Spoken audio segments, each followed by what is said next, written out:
The Canucks are in full survival mode at the moment, with them kind of playing just 500 hockey, because staying consistently at 500, kind of within the bit of the race with how parity has been in the entire league, but also not looking too great on the other side. How's it going, guys? I'm CanucksLand. Welcome back to This Week in CanucksLand, where we go over the games from this past week. Let's start off with the Nashville Predators game, where the Vancouver Canucks would fall early as Philip Forsberg would pick up his own rebound in front and put it home, and the Nashville Predators would have a 1-0 lead, but the Canucks would bounce back with Evander Kane getting a 1-2 from out far on the power play with the assist from Filip Hronek. That would go past WC Saros, and the Vancouver Canucks would tie the game, but they'd also take the lead as Elias Pettersson would be able to find Boeser. He would put it in front and would redirect off Jake DeBrusk, and the Canucks would be up 2-1, and they would get one more as Tom Wielander would go for a bit of a skate, pick up his first career point as he would send it in front, and Boeser would put it in, and the Vancouver Canucks would be up 3-1 with two power play goals. The power play strikes early in this one. That's good to see. The power play hasn't been too great this start of the season. Same with the penalty kill, and that would start to show as Eric Holla would pick one up as Forsberg would send it in front.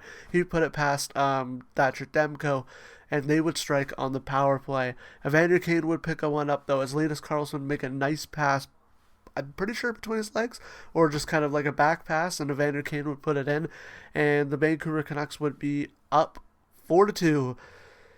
But then they would come back as Michael Bunting would redirect one, I'm pretty sure off of his skate and into the net, and then Blankenberg would pick one up from the point, and it would be tied, and we would go to overtime, where late in overtime, Elias Pettersson would pick the puck out of the corner. He would send it in front to Brock Boeser, and he would put it home, and the Vancouver Canucks would win 5-4 in overtime, picking up their first win of the week in their first game. It was a good win, a good way to battle out and get the W against the Nashville Predators, and we move on to an easier game against the Chicago Blackhawks, where hopefully we could pick up a win, but that didn't go the way we thought it would go, as the Blackhawks would strike. I'm pretty sure this went 2 periods without a goal. I think the third period blew up with a goal. Let me double check here. It went a while before both teams eventually scored a goal. It was all the way till the third period where Grzelcyk would find Bertuzzi at the back door and he would put it in. And then Bertuzzi on the power play would be found back door as Connor Bedard would find him this time.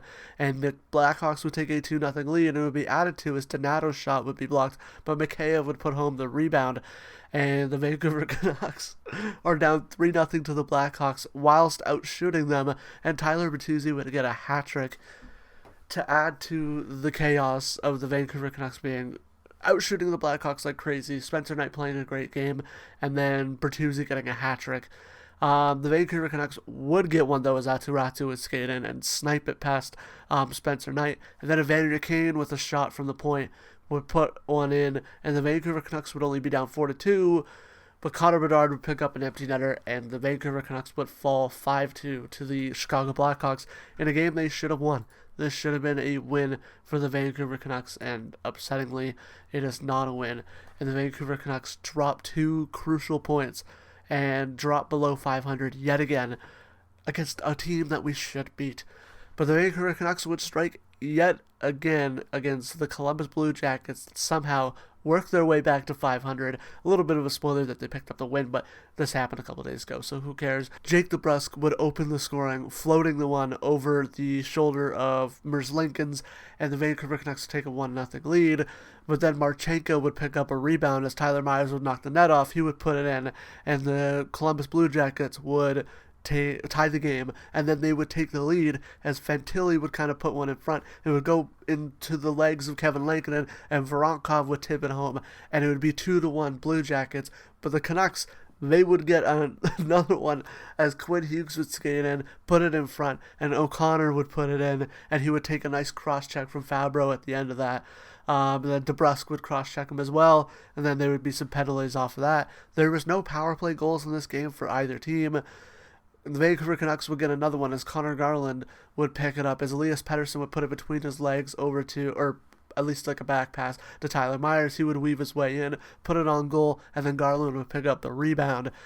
And the Vancouver Canucks would have their second lead of the game, finally earning the lead back. But then Kirill Marchenko, he would what a shot from Marchenko, and he would beat Kevin Lankinen to tie it at 3.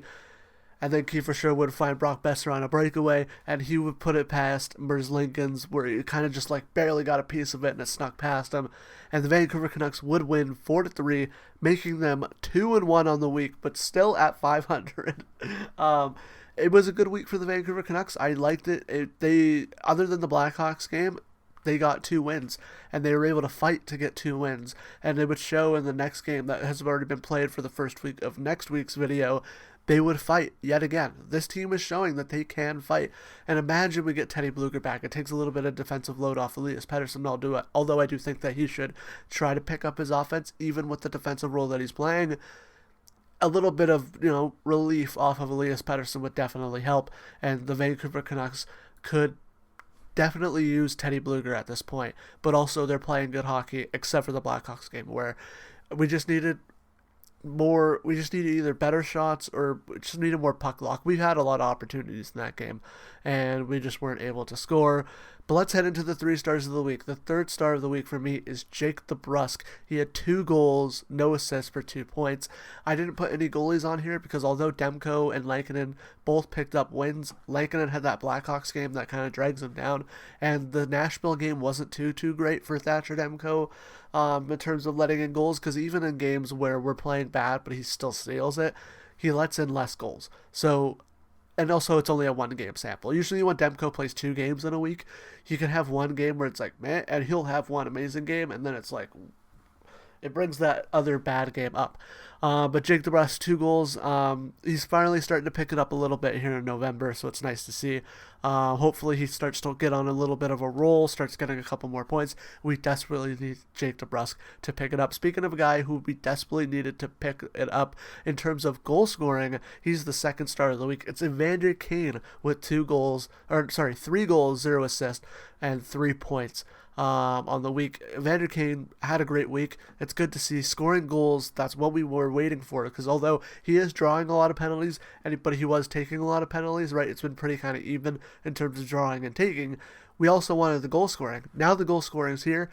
Evander Kane's starting to pick up. He's starting to warm up to me a little bit because his offense is picking up. But 1st star of the week, it's the Brock star. Brockvember is here. It's no longer just Brocktober, it's Brockvember. 3 goals, 1 assist for 4 points for Brock Boeser on the week. He is your 1st star of the week. He just had a fantastic week. Boeser is showing up this season. He's on 40-goal pace, I'm pretty sure. Hopefully he's able to continue that pace, because we just signed him to a massive deal, and he's a player who can be at 40-goal pace. He's done it before. But that is it for your 3 stars, and that is it for this week in CanucksLand. Not really any news too much. Oh, a little bit of injury news. Blueger, Lekkerimäki, and Mancini are all skating in non-contact jerseys. Hopefully I think it's Blueger, Lekkerimäki, Mancini is kind of like the order of how close they are. Mancini might sneak in a little bit, but Blueger should be back first. Getting Teddy Blueger back will definitely help defensively. There's not really that many offensive players that will add to this team. You could say Hoglander and Lekkerimäki. I think those guys are more middle 6 kind of. Lekkerimäki's got to prove that he can be offensively gifted, and same with Hoglander. He's had some struggles. Hopefully he's able to come back and provide some offense. But the injuries, they're starting to get close to coming back, so hopefully we're able to just shorten that injury list and it doesn't look as bad, but will help defensively, especially if Forbert comes back as well. But that is it for this one. I set a goal to try to hit 500 subscribers by the end of this upcoming season. If you're a Canucks fan and you enjoy this kind of content, make sure to hit that subscribe button. And yeah, the video on your right is the video from Saturday, because I uploaded it a day late. The video on your left is the video from Wednesday. Subscribe right down into there. I'll see you guys in the next one.